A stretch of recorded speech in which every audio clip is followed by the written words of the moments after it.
Olvida los músculos aceitados y la gloria de Hollywood. Ser un gladiador en la Hispania romana no era una carrera heroica hacia la libertad, sino un negocio de sangre frío y extremadamente calculado. Antes de entrar en la arena de Itálica o Tarraco, ya estabas muerto para la sociedad civil. Eras una propiedad, un activo financiero alimentado a base de una dieta estricta de cereales y legumbres, con los huesos soldados tras decenas de fracturas y el miedo visceral a que tu dueño decidiera que valías más muerto que vivo en el balance de final de mes. Hoy en Nostalgia España, antes de sumergirnos en los secretos más oscuros de las arenas, asegúrate de suscribirte al canal para no perderte ninguna de estas inmersiones históricas exclusivas que nadie más te cuenta. Vamos a descender juntos a las celdas del Ludus para revelarte la vida real, técnica y brutal de los hombres que sangraron para entretener al imperio. ¿Sobrevivirías al primer asalto? Quédate, porque la arena no perdona y lo que descubrirás a continuación cambiará para siempre tu visión de la antigua Roma. La realidad de la vida en un ludus, esas escuelas de entrenamiento que funcionaban casi como prisiones de alta seguridad, comenzaba con un cambio radical en la biología del combatiente. Al contrario de lo que vemos en las superproducciones modernas, los gladiadores no buscaban un cuerpo definido o una musculatura marcada, buscaban sobrevivir a base de grasa. Eran conocidos como ordeari, u hombres de la cebada, pues su dieta era una masa densa de cereales y legumbres diseñada para crear una capa protectora de grasa subcutánea. Este no era un descuido estético, sino una estrategia táctica de supervivencia. En un combate cuerpo a cuerpo, las heridas superficiales eran constantes, pero si tenías suficiente grasa, el corte se quedaba en la superficie sin alcanzar los músculos profundos, los tendones o los órganos vitales.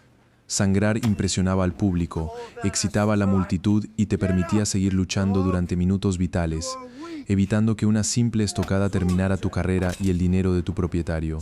El lanista, el dueño de estos hombres, funcionaba como un empresario de alto riesgo. Para él, un gladiador muerto era un error de gestión y una pérdida de capital insostenible. Por eso, el entrenamiento no era solo físico, sino médico y nutritivo. Arqueólogos que han analizado restos óseos en épocas romanas, incluyendo los hallazgos en Éfeso y varios puntos de Hispania, han descubierto que estos atletas de la muerte bebían regularmente una mezcla de cenizas de plantas disueltas en agua. Era el suplemento de la época, un elixir cargado de calcio y magnesio diseñado para fortalecer los huesos ante el impacto constante de espadas, escudos y caídas. Imagina beber un brebaje amargo y arenoso tras horas de entrenamiento extremo bajo el sol abrasador de la Bética, sabiendo que cada gramo de esa ceniza es lo que impide que tu brazo se fragmente ante el golpe de un secutor o un tracio. La magnitud del negocio era colosal y ciudades como Itálica fueron los epicentros de este fenómeno. El anfiteatro de Itálica es una prueba de la obsesión romana por el espectáculo. Tenía una capacidad para 25.000 espectadores, en una ciudad cuya población total apenas alcanzaba los 10.000 habitantes. La gente viajaba desde los confines de la provincia, soportando días de caminata bajo el polvo, solo para ser testigos de la sangre derramada en la arena. No era solo ocio, era una estructura de poder. El emperador mismo orquestaba estos eventos para mantener a la población distraída y agradecida, convirtiendo la muerte en una moneda de cambio política. La esperanza de vida era una burla estadística. La mayoría de los gladiadores morían entre los 18 y los 25 años. Si lograbas sobrevivir a tu 10ª lucha, no eras solo un superviviente, eras una leyenda viviente en Hispania, un nombre coreado por miles que, curiosamente, envidiaban tu posición a pesar de tu estatus de esclavo. Hablemos de cifras, porque la realidad es mucho menos sangrienta de lo que sugiere el cine. Basándonos en el estudio de las lápidas y los registros funerarios, sabemos que durante el siglo I después de Cristo, 1 de cada 10 combates terminaba en la muerte de uno de los contendientes. El negocio era mantener al gladiador vivo para que compitiera de nuevo. Sin embargo, con la llegada de la crisis del imperio en el siglo III, la desesperación y la inestabilidad social hicieron que los combates se volvieran más salvajes. La tasa de mortalidad se disparó a 1 de cada 4 combates. La arena se volvió un lugar donde la vida humana se devaluaba al mismo ritmo que la economía romana se desmoronaba. Era una lucha por el prestigio, por el pan y sobre todo, por la capacidad de seguir moviendo la maquinaria del imperio un día más. El mito del gesto final también merece ser destruido. Ese famoso pulgar hacia abajo que vemos en el cine para Ort. Era una lucha por el prestigio, por el pan y sobre todo por la capacidad de seguir moviendo la maquinaria del imperio un día más. El mito del gesto final también merece ser destruido. Ese famoso pulgar hacia abajo que vemos en el cine para ordenar la ejecución no existía tal cual. El gesto real para pedir la muerte era el pulgar extendido, un símbolo directo que representaba la espada desenfundada, lista para atravesar la garganta. Si el público quería que el gladiador viviera, el pulgar se escondía dentro del puño, simbolizando la espada guardada en su vaina, en calma. Es un detalle pequeño, pero cambia radicalmente la interpretación de la escena. Imagina estar allí, tumbado en la arena, con la respiración entrecortada por el esfuerzo y el dolor, mirando hacia el estrado del magistrado, esperando ver qué hará con tu vida, mientras miles de personas gritan a tu alrededor sin que seas capaz de distinguir una sola cara. Una de las curiosidades más oscuras y fascinantes de este mundo es el uso del cuerpo del gladiador más allá de la arena. Las mujeres de la alta alcurnia en ciudades como Tarraco pagaban verdaderas fortunas por obtener el sudor y la grasa de la piel de los gladiadores vencedores tras el combate. Se vendía en pequeños frascos como un perfume o un ungüento milagroso. Lo mezclaban con aceite y lo usaban como crema facial o afrodisíaco. Creían que al untarse con la esencia física de un hombre que acababa de dominar la muerte, estaban adquiriendo su virilidad y su fuerza. La obsesión llegaba a extremos macabros. Existía la creencia popular de que beber sangre fresca, recogida directamente de un gladiador recién caído, podía curar la epilepsia. Los espectadores más desesperados se lanzaban a la arena tras el combate, esperando que algún oficial fuera lo suficientemente negligente como para permitirles recolectar un poco de ese fluido vital, convencidos de que estaban consumiendo una medicina divina. La vida del gladiador no era un camino de rosas, ni siquiera para aquellos que lograban la gloria. Incluso la fama tenía un precio alto. La disciplina en el ludus era draconiana y cualquier muestra de debilidad era castigada con el latigazo o la privación de alimento. El entrenamiento se centraba en repeticiones infinitas de técnicas precisas. Los maestros de armas no buscaban fuerza bruta, buscaban economía de movimiento. Un golpe innecesario era un error fatal.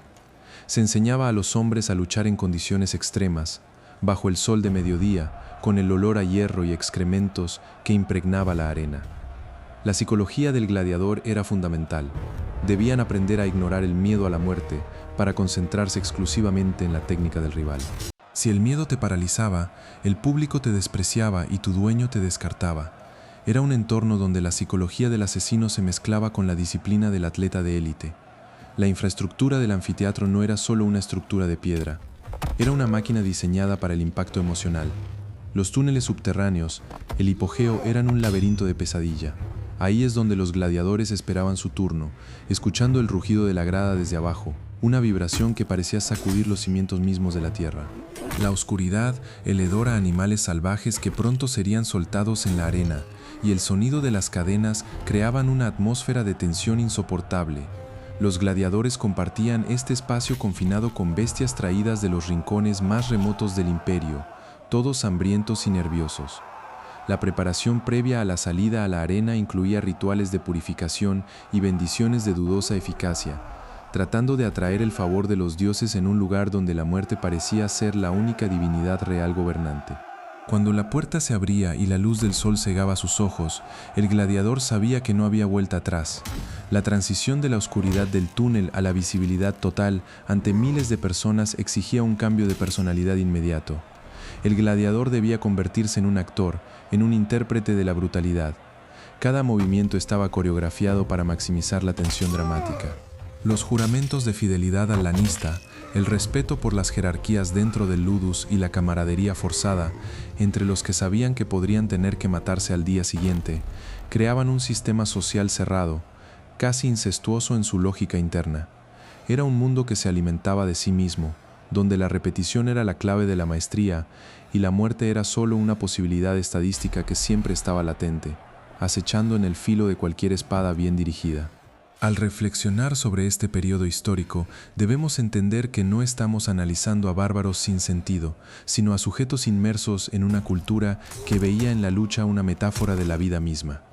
La arena era el lugar donde las tensiones sociales se sublimaban en violencia controlada.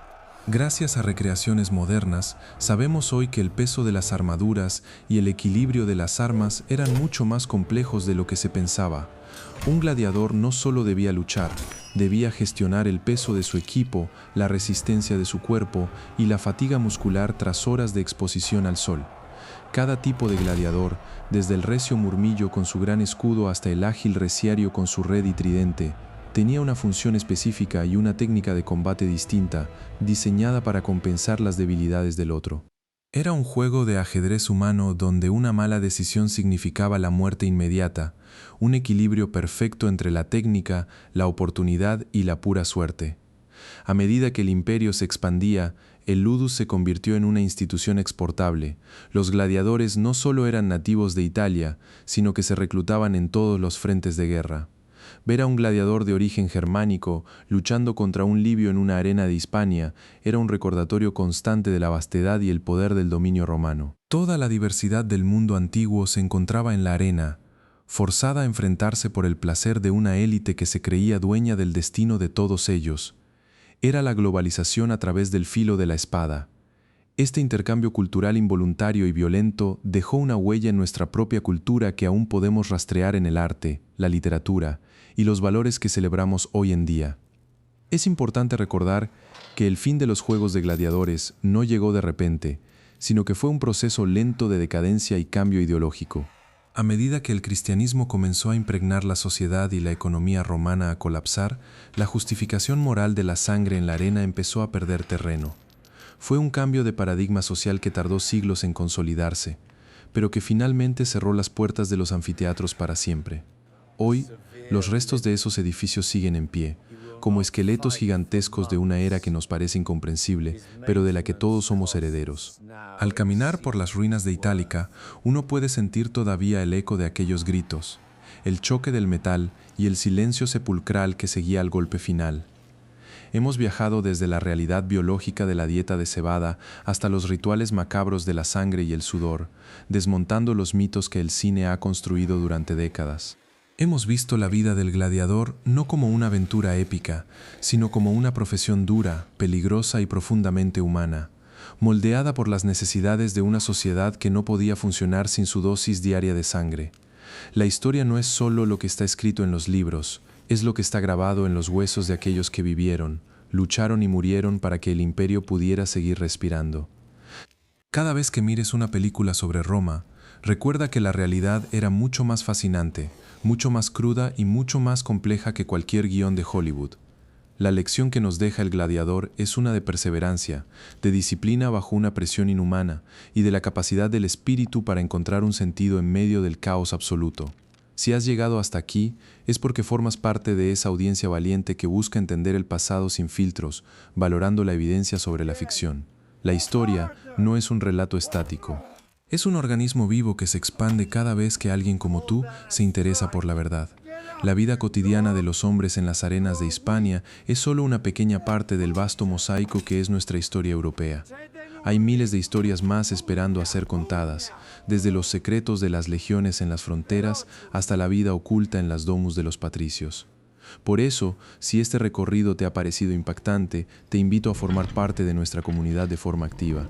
No te quedes solo con este video. Explora nuestro catálogo de contenidos históricos, comparte estas revelaciones con aquellos que también aman la historia y sobre todo mantén viva tu curiosidad crítica.